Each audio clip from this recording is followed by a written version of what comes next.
Hey everybody, Carm Capriato, Town Hall Academy from the Remarkable Results Radio Podcast Studio. Nice to have you here. It's 12 noon East Coast time.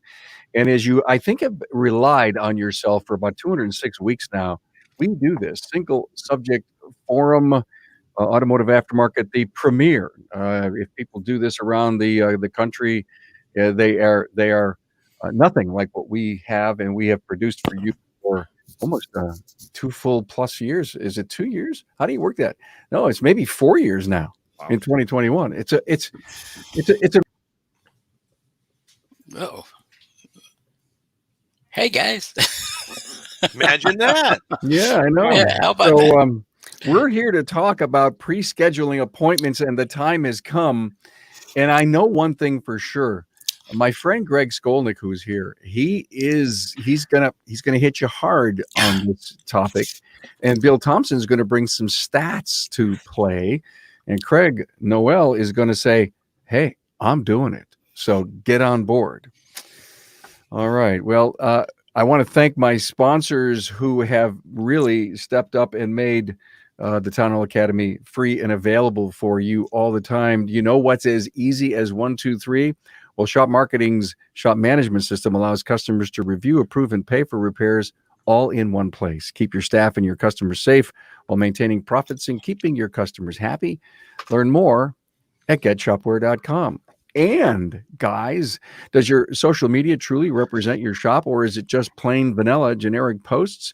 Well, it doesn't have to be that way. The experts at Shop Marketing Pros listen and create social content that connects you to your community on the web at shopmarketingpros.com.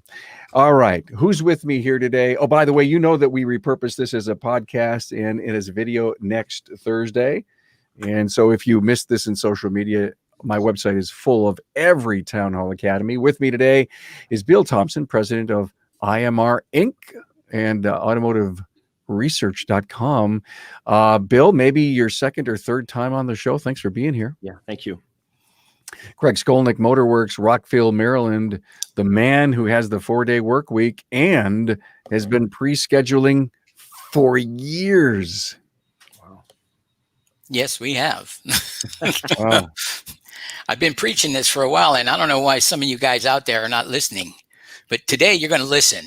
Thank you. Because before we went live, I said to my team, we've got to get mean. Yeah, right. That's me mean. That's me being mean. That's you being mean. Because we really need to, the proof of concept for, doing a lot of things right over the years. I think in 2021, we've got to have a brand new slate of must-dos. And for me, this is one of them. Also with us is Craig Noel from Sun Automotive, Springfield, Oregon. And congratulations on your 4th store. Thank you very much. Wow. I know how much work that's got to be. I just can't imagine. I just can't imagine. And we were able to be so lucky to get Craig here. But the reason Craig is here is because he just started to do pre-scheduling. And so we want to hear how he rationalized it and what he's doing about it. And of course, Greg being the stalwart, I think, of our industry in doing this. So look at Bill is the data guy, and we have data to prove why pre-scheduling is important. But before we get to that, Bill brought us some excellent, if you will, additional information to help us all understand, hey, listen, guys, everything that you've done to be safe in COVID, it matters. It matters to the industry. So, Bill, I want you to walk through these first few slides. Sure. So just as a quick background of where this data is coming from, back in July, we had an idea that we should be talking to households every week to kind of gauge sentiment and attitudes, channel share, and things about what their behaviors are during this pandemic period, because there were a lot of questions. And the one thing that you're going to note is we started in July. The very last number on it says week 24, but the reality is it's really week 26. The very last data point on every one of these slides is going to be from a week ago. So it's really current data, and the more things stay the same, the more they stay the same. So one of the things that we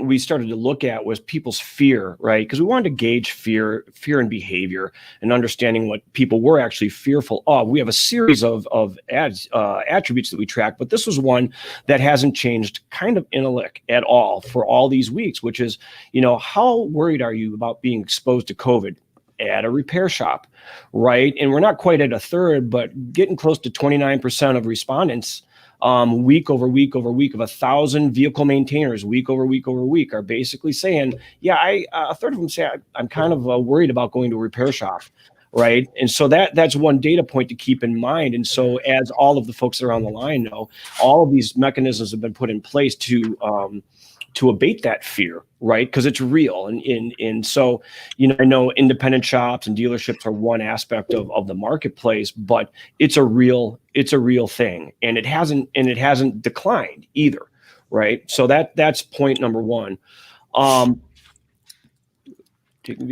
Next slide, which is research reviews for vehicle repair shops. Yeah. So again, something we had never tracked before. I think people kind of knew that research and reviews was kind of something that was important, but we're getting nearly half of the vehicle maintainers, right? If their vehicle needed maintenance today, they would actually look up a review for a repair shop, right? And so right, to think that it doesn't come into play, and compounding with the fact that we're in this COVID period where people are fearful, then they're probably looking for some very specific things when they're looking at reviews or looking at, whether or not they should come to your shop, right? Got it. Next, touchless customer service. The thing I love about what's going on with this information bill is, should we back down? Should we keep doing what we're doing? And the data helps us understand that. Right. And this is a very interesting one. Again, it hasn't abated. It's been very consistent that the consumers are saying, yes, I want a touchless customer experience. In another research piece that we did, we talked to 25,000 households about now, what do they expect now, which is exactly what this is showing, versus what do they expect when things abate in their area, when things change or kind of go back to normal? What are they really looking for? They're still looking for this touchless, but you know what they're really looking, the whole mask thing, out. That's like 4th, 5th, 6th down the road. What they really want to know is that their car's been disinfected and their keys have been disinfected. Some very basic blocking and tackling, and that will make them feel comfortable. So the dynamics are going to change as we ease into maybe the summer-ish in terms of what their expectations are, and people's fear levels kind of decrease. Their behaviors kind of follow that same notion, right? And I love this next slide. We've talked about it before, financing. Yeah. And this is I'll give Carm all due credit for this question, because right as we launched it, he said, you should really ask about these couple things. Well, this was one of them. And lo and behold, a good 40%. I just got a flyer or something, a reminder that I need my vehicle serviced. And it actually mentioned financing for service, which I thought was fascinating. The person we go to had already kind of thought about doing this, but it's an option, especially when we're talking costly repairs, right? So it's something that people will absolutely consider if it's appropriate for your shop to offer it up, great. But it's certainly something that people are thinking about. Hey guys, without going too deep into this thing and doing a whole show on financing, Greg, do you offer financing to customers that inside of the pitch? Probably shouldn't be saying this on there, but no, we generally don't. I kind of look at it, and I've always looked at it like, well, Visa, MasterCard, and Discover, and all those companies are the bank. And if the people are maxed out on all of those, they probably shouldn't be doing this work on their car anyway. But that's been my opinion. But to go beyond that, I will say we have an extraordinary book of clients that we've built for years and years. And if something is coming up with a client and they're having some difficulty with a particular thing, we will take 3 payments or something, or post-aid check or whatever, hold a payment, or we'll do a special arrangement to charge your card once a month for 3 months or something like that. So we do have something, and it's interest-free, but it is on a case-by-case basis. Thanks, Greg. Craig, are you offering financing? We do offer it, two different types, Car Care One, and then we also have local, what's called a company called Greenleaf, and so they've been instrumental in helping out those that Greg alluded to that are really financially challenged. I think that my initial upfront thought about it is just what Greg kind of reacted to, but what I have found that there are people who are challenged based upon uncontrollable life events.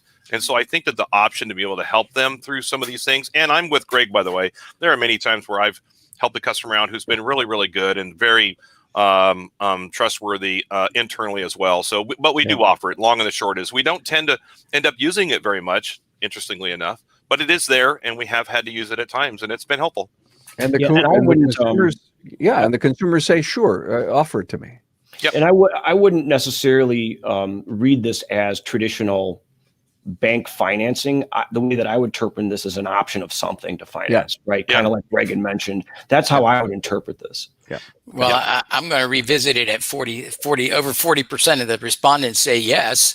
I'm thinking, well, right. Maybe it's a lower percentage of my particular clients, but still, Right. I mean, Got if it. it's available and it doesn't really cost us much, I think we might look into it. Well, thanks for taking that little side thing for us. Now this.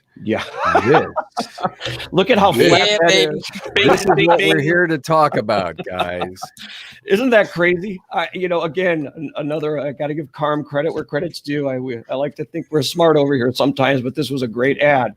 Look at how ridiculously consistent that is. So, exactly. And we touched on this in the last, one of our last podcasts with Carm, and it was early on. And I'll tell you what, when you're hitting likely, extremely likely that they're going to schedule and the analogy's been, well, you make an appointment to see your dentist or your doctor. What's the difference with your car? This really kind of sets the stage for people's willingness to actually get things on the calendar. I would almost submit to you that there's no research behind this, but people that when they are really busy, knowing it's on their calendar actually is helpful, as opposed to going in blind and being like, oh gosh, I got to schedule it. How do you think things get delayed? Right? Yep. It's by not having something on the calendar. Yep. Got it. So I'm trying to tell you. well, I know you have. And time out, guys. We got to give Greg his props. So he is the master at this, and he needs full recognition now. Let's get it off the table. Yeah. Wow. So Greg, knowing that you own this, and Greg and I actually had a conversation before we got on today, this morning, about how we can actually try to make this a constitution inside of our industry and move. And it all started.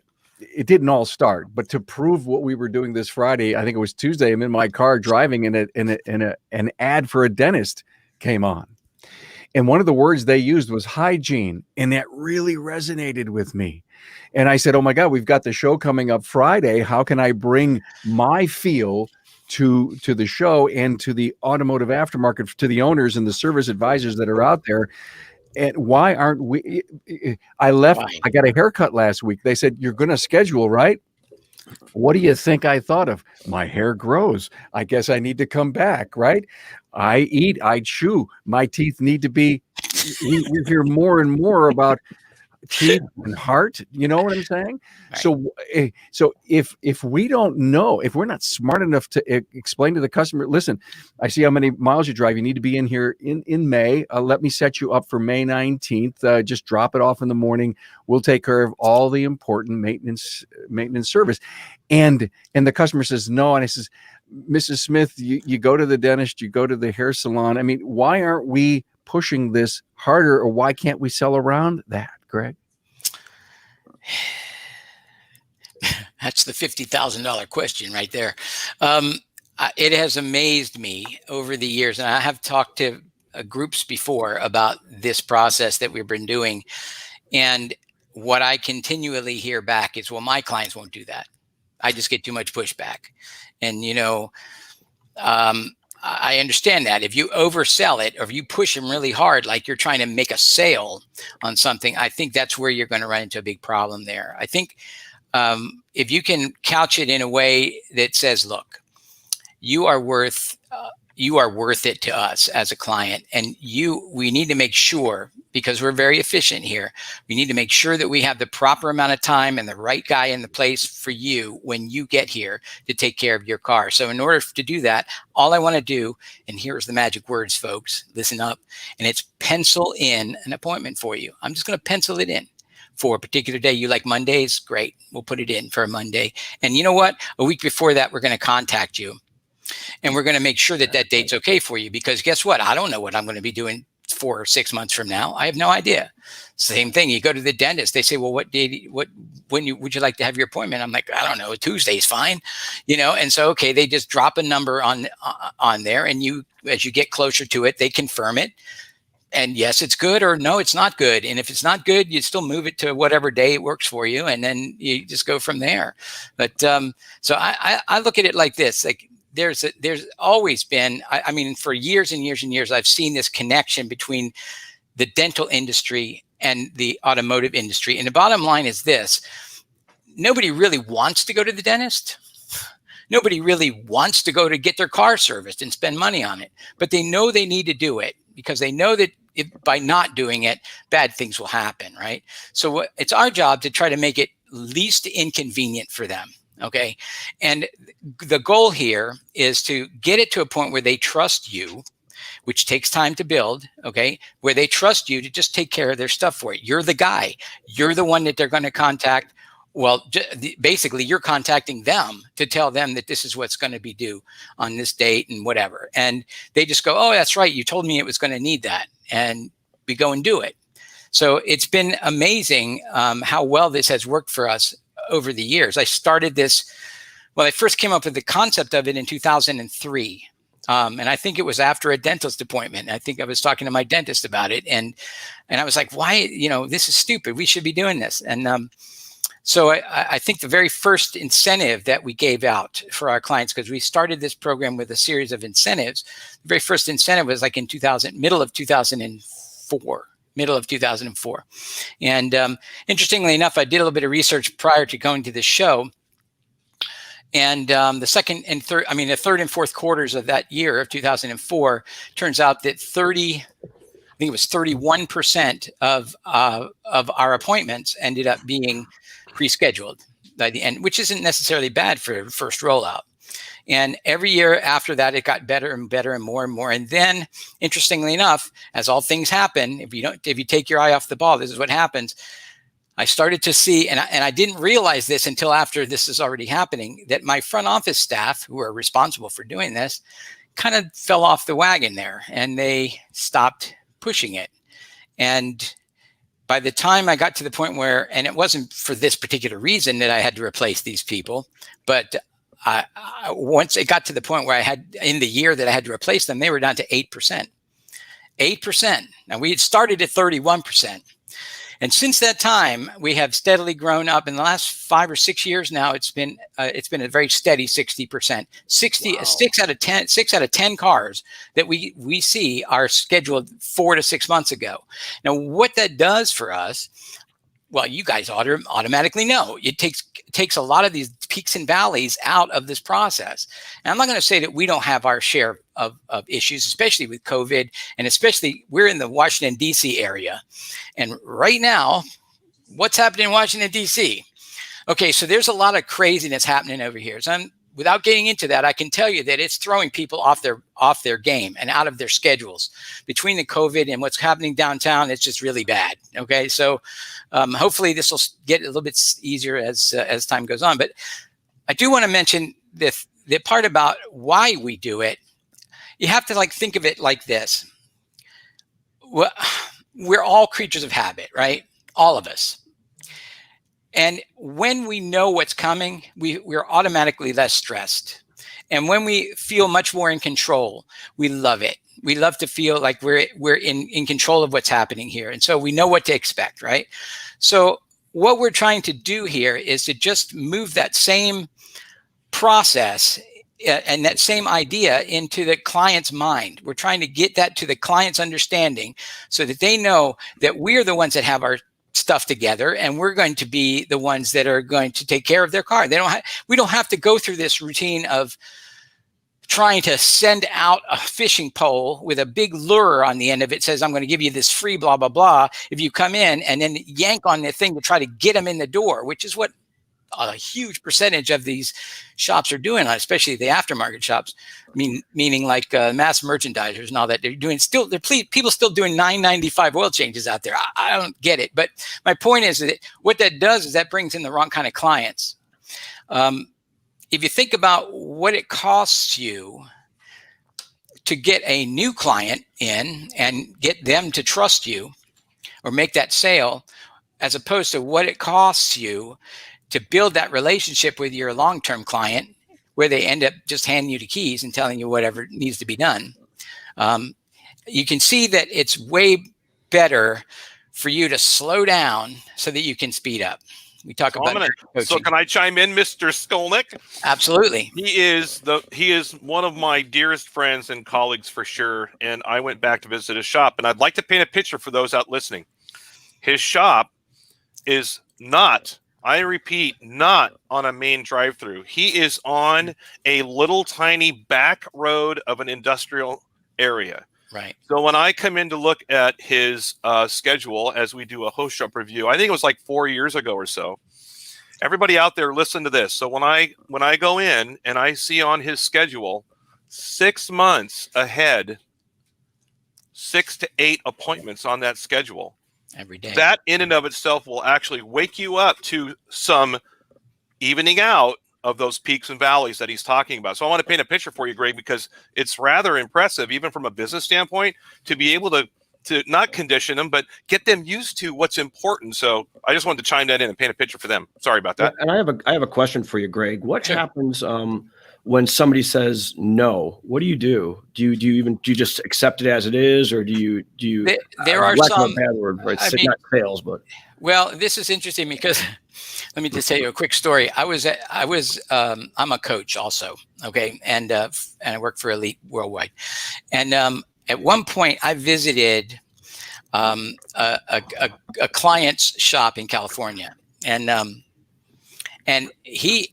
While I was there talking to him, just spending time with him, a client, one of his customers drove up and came in, and they were talking about this and that. And he's like, and he said to him, said, Mr. So-and-so, you probably ought to have blah, blah, blah done. And the guy goes, I'm not going to do anything like that. And my client just took it.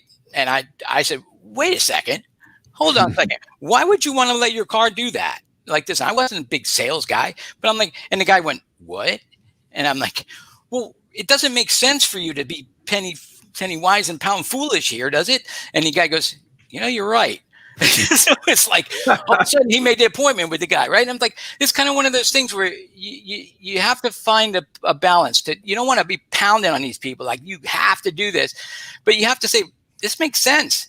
This makes sense for you to do it this way. And again, the whole idea of penciling it in is a quasi commitment. It's not in ink. Okay, it's not cast in stone. So if they got if you incentivize it in some way, I think it's important. Yes, pencil in, Sarah. Absolutely, right. So the point I guess I'm trying to make here is that you do have to read your customers, obviously, and we do have people that just say, no, I'm not going to do that. I'm not going to keep the car, whatever. And we hear that and we go, okay, we're still going to contact you in such and such a time to remind you, but. It's like I said, there's 60%. That means there's another 40% that are not. And some of those are coming in because there's a problem, or some of them are first-time clients that we've not met before for whatever reasons. So there's still stuff to work on in there, right? But it's interesting that we do have to step up and just explain to them why this is important. You go to a dentist and the dentist says, let's make another appointment. You go, nah. Well, they're going to go, okay, wait for the pain in your jaw. I think there's a point where you cannot accept no and let it look like a hard sale. I think, listen, Mrs. Smith, you're so reliable on your vehicle, and you bring it here. You know why you bring it here? Because we know we can get this thing to last, hundreds of thousands of miles for you. You take care of it, and scheduling ahead is peace of mind for you. I mean, we need as an industry not to feel like we're overselling and we're pounding on people, but just to have a conversation on safety and reliability. Right. And Greg, I just somehow in my mind, I think once someone would come back to me and says, yeah, you're right, let's do it.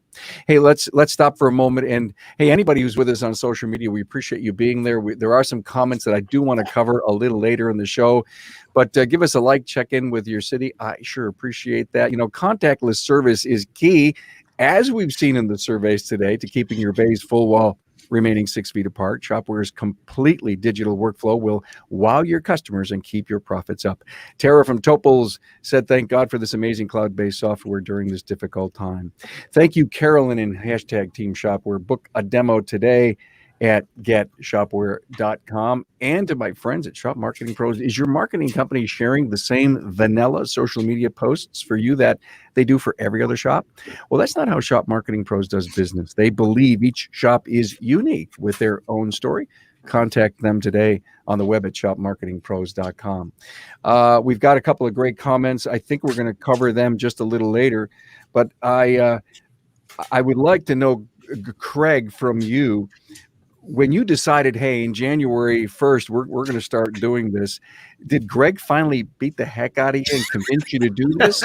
Well, look, He's a little bit larger than I am. I don't know. Yeah. You can't see it. But Greg is really intimidating. He starts pointing that finger. I mean, it's like E.F. Hutton. You start listening. Yeah. But look, seriously, this is it's been important to me. Now, look, when I bought the company in 2017, I wanted to do it prior to, and so during that growth up to this point, I just wasn't prepared to pull the trigger. However, I'd like to kind of come up to about 50,000 feet and kind of look at this from the industrial part of it and the consumer part of this, because we've seen and it's good. We've seen a great transition between those shops that really want to be the customer's advocate and help them and truly, support them through our process, meaning the complete repair process, right? And so I think that stigma is finally starting to wash away with the new generations that are coming up, right? The millennials and everybody who's young. And what we've seen, and you can think about it from, oh my gosh, what is the cycling app, where you can get the cycling and Peloton? Peloton. You got Peloton. You've got all of these interactions that are all taking both a leadership role and making it convenient, right, for everybody. Right. And you have everything from, the music and Spotify. Things are convenient because we live in a busy world, right? So I think that those two roads are now finally meeting together, right? Where the trust is built in for us being able to take care of them. So when Greg says and talks about trust, I think that's a huge thing. So when we start relating, dentistry to cars, which Greg is 100% correct, there's a lot of coincidental things that match up to what we do versus what they do. And two things that Greg talked about are so key. I can't emphasize this enough because I'm going to project 6 months for you, which are the penciling in part, the flexibility, 100%. He is accurate on that. And the second is they're starting to be able to trust and rely on our help in a scheduled, I don't mean scheduled by our schedule, but a way to control and help them maintain their life. So these two things I think are going to be really key, especially right now, because what's going to happen in 6 months? Well, I feel that you're going to see this big transition between, the rhetoric's obviously going to start going down here in the next 30 to 60 days. You've got vaccines coming out and people are going to get back to normal.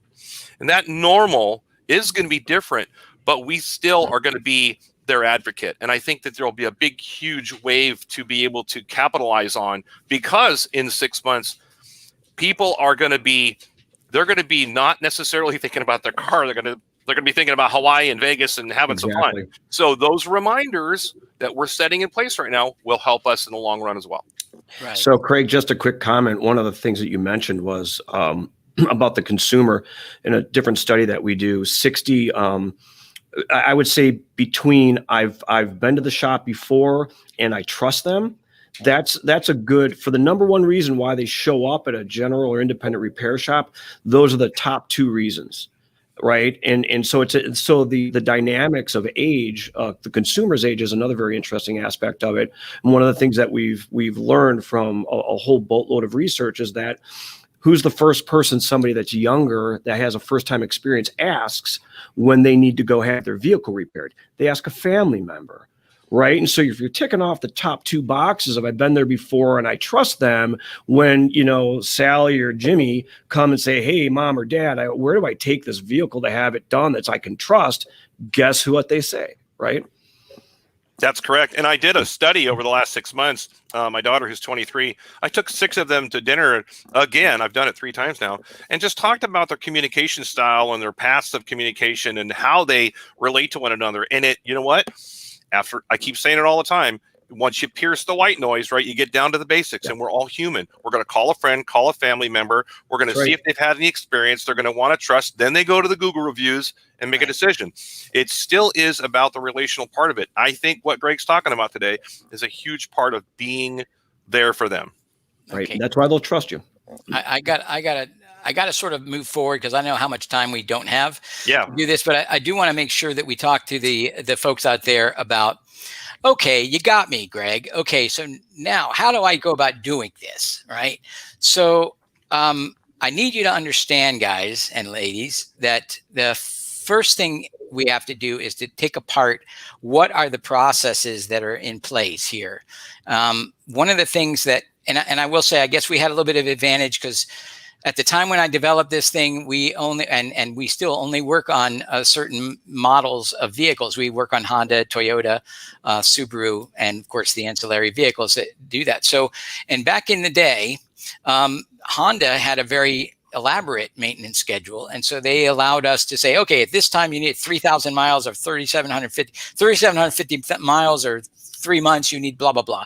And so we made up these services in our software. And we called them canned jobs back then. I think they still call them that.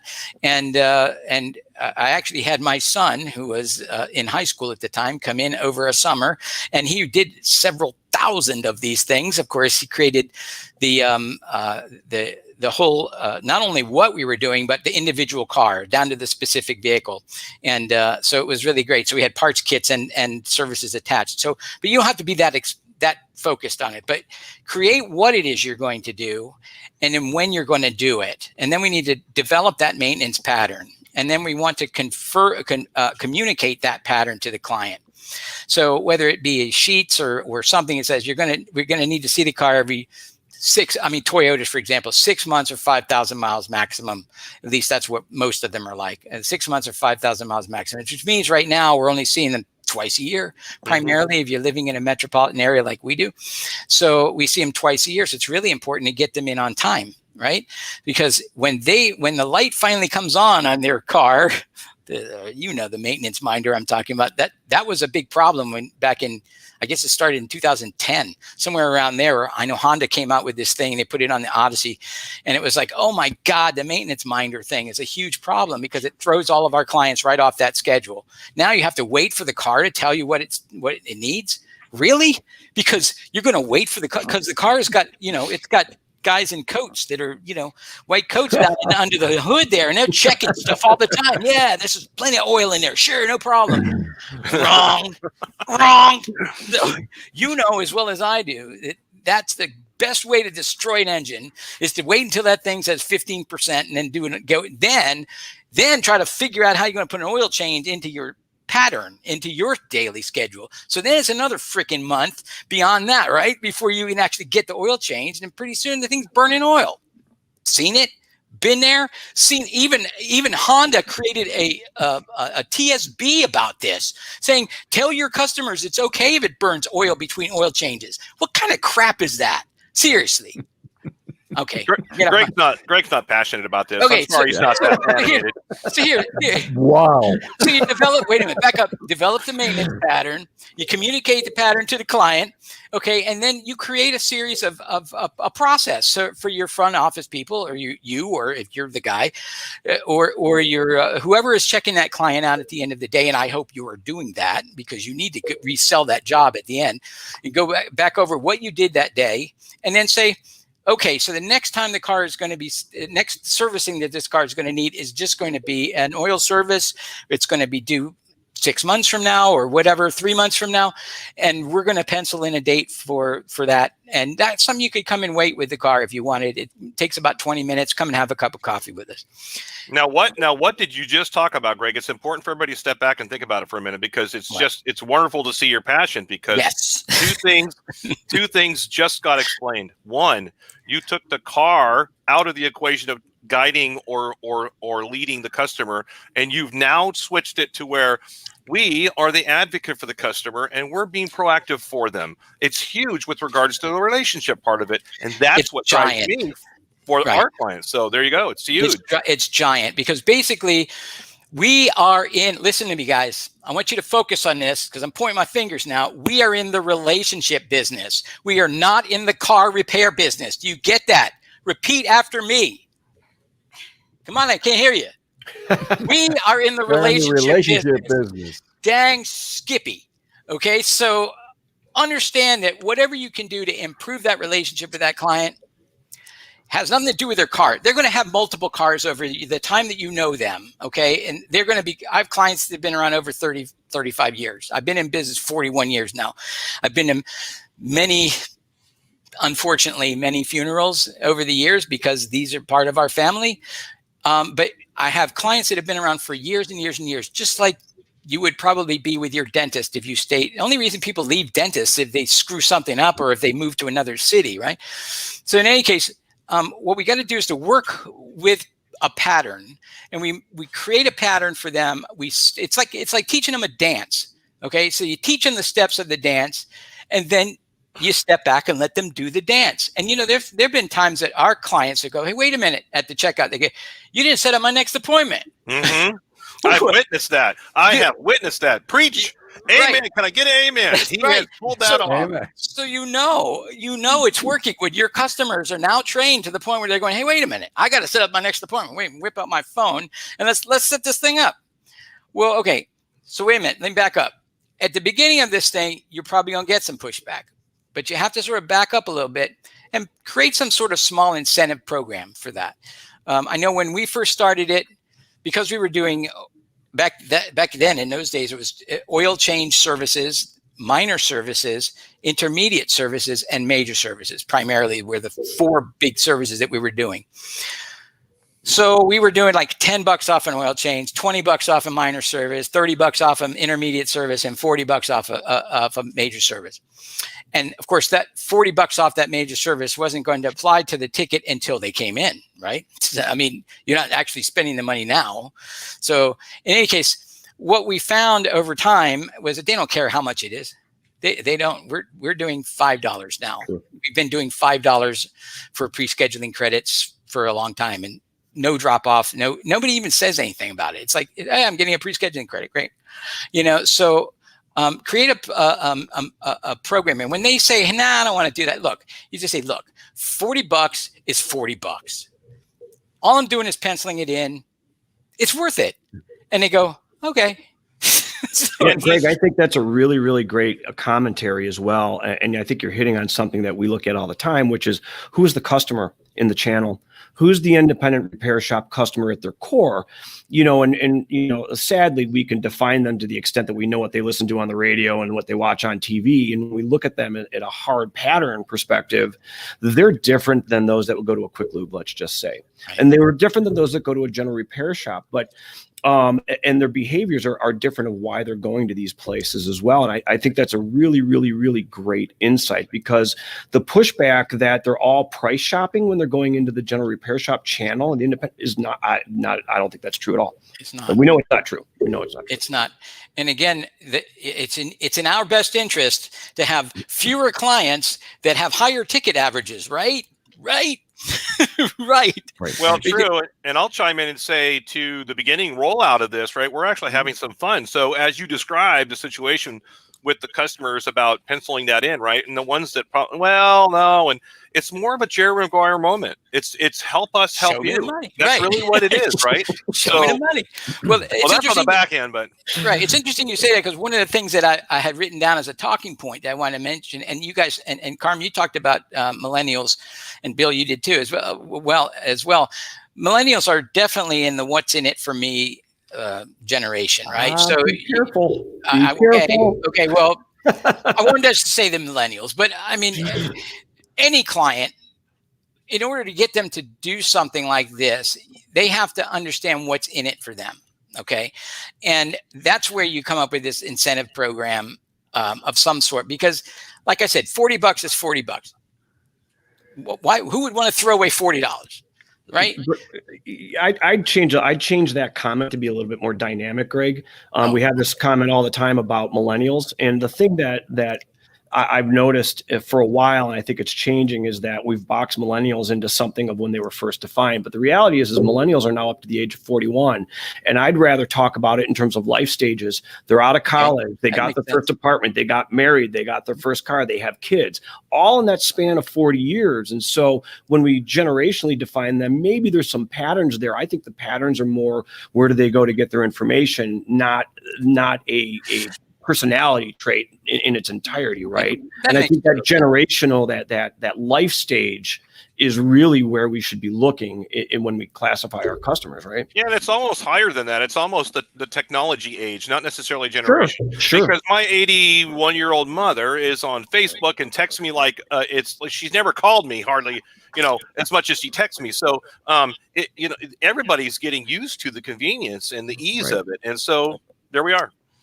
Okay, so let's make sure, Greg, let me hold you up for 1 minute, please, and let me again give high fives to these great sponsors that bring you the show.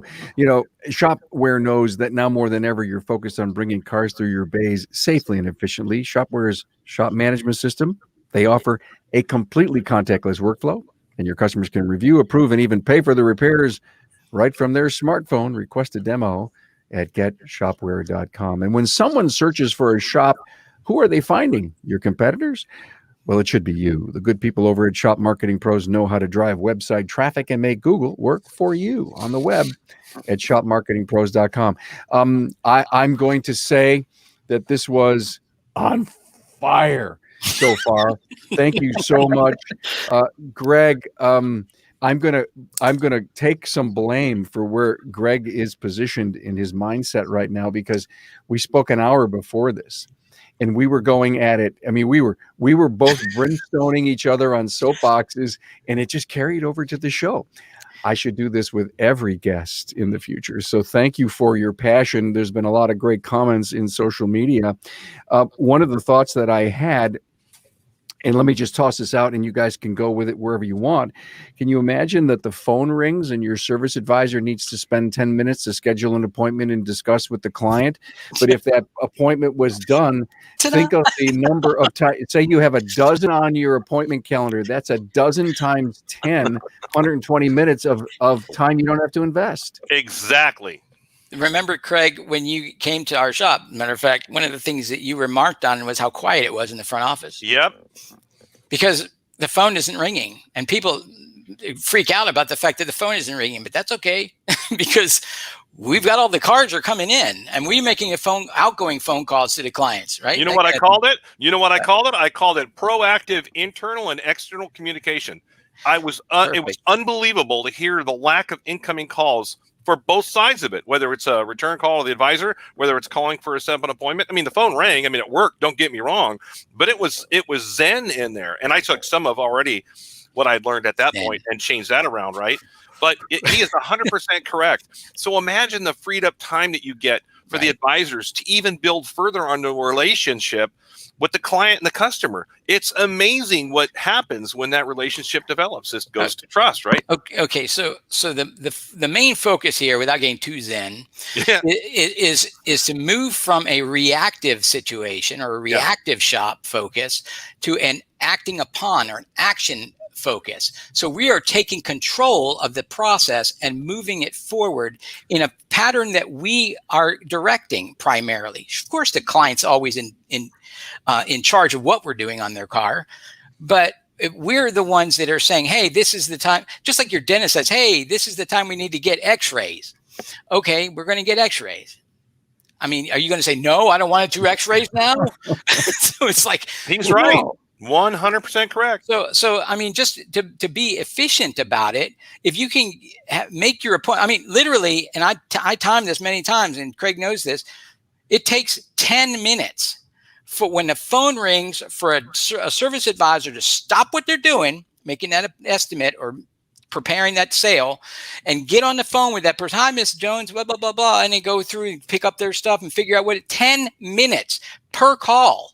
Okay. So the amount of time that you're wasting doing that when you could be doing this ahead of time, in a different format, is priceless. And on an average smaller shop at 12 average customers that you want a day, that's 120 minutes and 2 hours throughout the day that somebody's getting the phone. Think about that. Ding.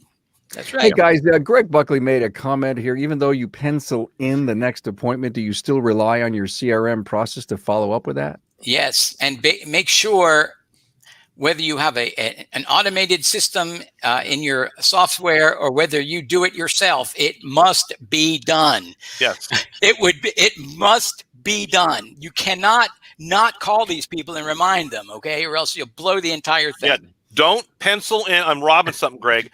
Don't pencil in the process. You got to make it law, and then that's when the consistency happens. Right. Yeah. Consistency. And you go back to the dentist, and guys, this whole healthcare thing is so similar. We traveled on the same laneways, if you will, in think, diagnostic versus testing and all this stuff.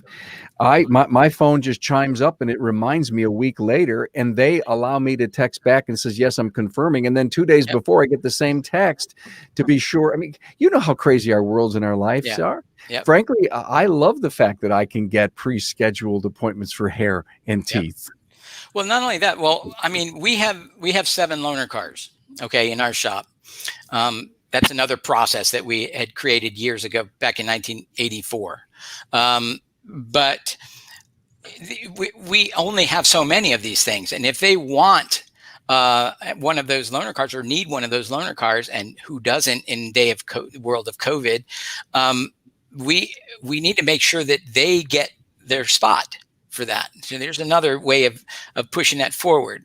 But also, and because we are doing taking the loaner car to them, or maybe we're just taking a follow car to them and dropping off our follow car and then picking up their car, bringing it to the shop, doing the servicing. I mean, we're doing all of that now because of COVID. So in order to get that, it takes additional time to have a staff member go and get the car and all that and bring it back and do the whole desalinization of it at the end. So it's impressive. When you think about it, if you guys start thinking about this process, removing it, it goes out further and further and further to how we're dealing with our clients in a much larger and global scale. So we're just touching the surface here. I'm just saying you got to get going on it. Yes. It works on any shop. It works. I don't care what your situation is. I heard people say, well, I get 10,000 cars a day going past my shop. So you have 10,000. Yep. How much time does it take to deal with a line of people at the door? Are you doing proper work? Are you doing great service? Inspections? Are you spending enough time with them? Probably not. Well, I think we could go on for 2 hours, Greg, but I'm going to jump in here. I pulled out a very interesting piece of information from a survey, Bill. This says, it says one virtual transaction that engenders a high level of interest globally is virtual servicing. And Greg, you just defined it, where a vehicle is picked up from the home or office when it needs service. Consumers in the U.S. say 46%, the Republic of Korea 70%, Japan 67%, are largely in favor of the added convenience provided it comes free of charge.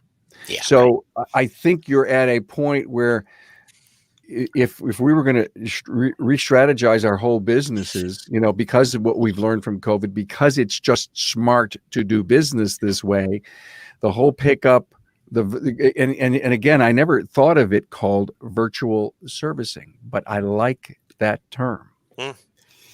So look at, I want to go around the room and get any final. I'm going to have to put you at the end, Greg, because of, oh my God, but Bill Thompson from IMR, president of IMR, Automotive Service Research, thank you for the data to continue to prove. Let me put that slide up one more time if I can, right? To continue to prove that 59.7% of consumers will accept an appointment in the future.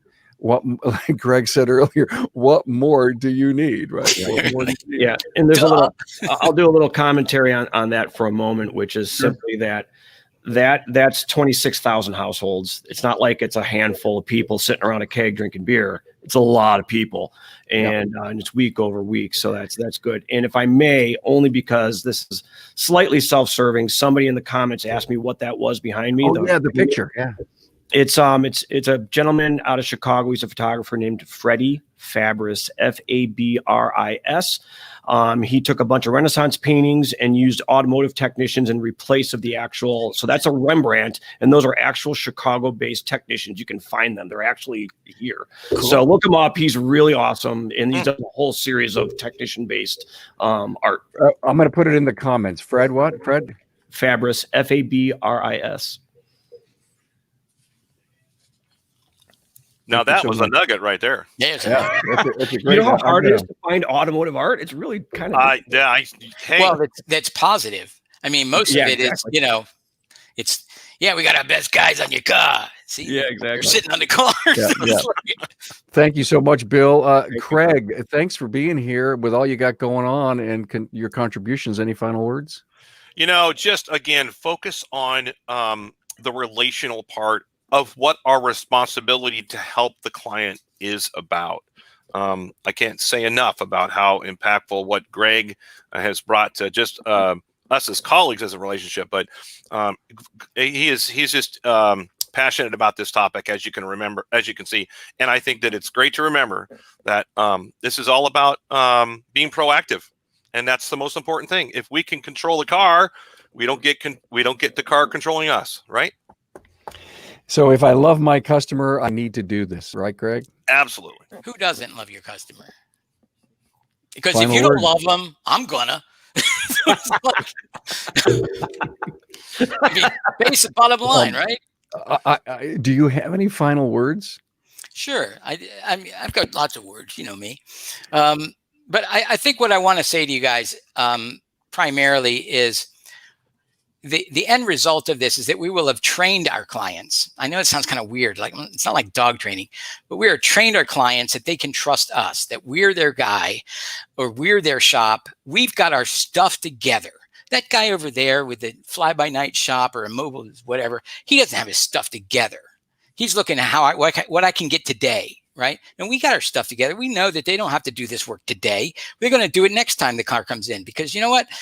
We know what's going to need. We know how long it's going to take. We're going to remind you when it needs it. We're going to come pick up your car. We're going to do all of these steps. Okay. So, it's interesting because I had a service advisor came aboard with me at one point and came to me like after 2 weeks and said to me, and she was from New York. Okay. So she says to me, your clients are like butter, which means I can sell anything to them, anything. You don't have to work at it. And of course, this person came from a dealership, and of course, it's a different world than a dealership world, but our clients do what we ask them to do, and we don't overstep that boundary, but this is part of it. This is only a piece of this now, guys. Pay attention to what's going on in the big 360 degrees.